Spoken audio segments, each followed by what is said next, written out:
Bloomberg Audio Studios. Podcasts, radio, news.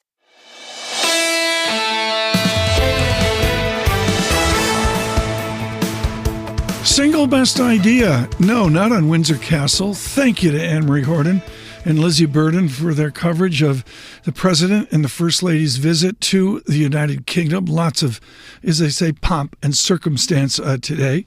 I read my notes dutifully so I could sound somewhat intelligent on all of that history at Windsor Castle. It's there when you fly into Heathrow. You come down the Thames you circle around and you're going west. You fly right over Windsor Castle on the main path into Heathrow Airport. We flew on a path of the Fed today. Lots going on with the Fed decision this afternoon.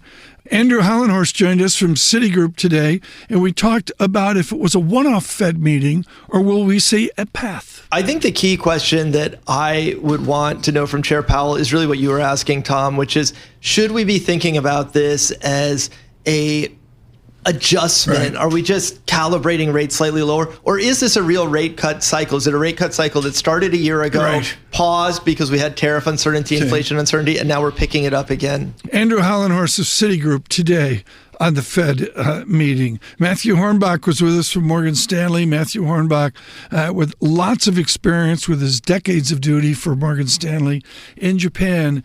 Hornbach on Jerome Powell as central banker to the world.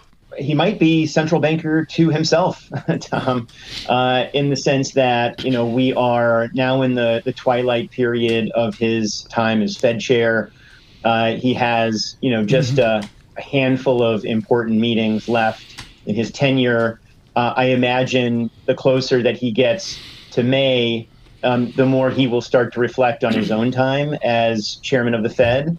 And perhaps he will start to think about the books that may or may not be written about him after he bids farewell to the Federal Reserve.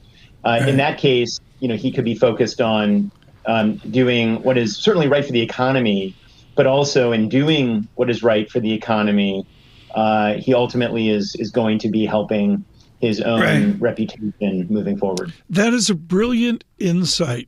Get out the calendar, folks.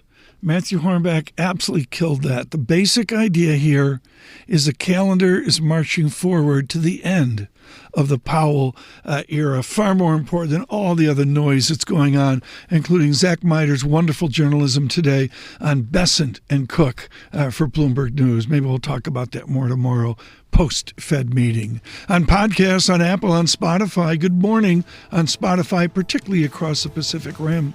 On YouTube podcasts, it's Single Best Idea.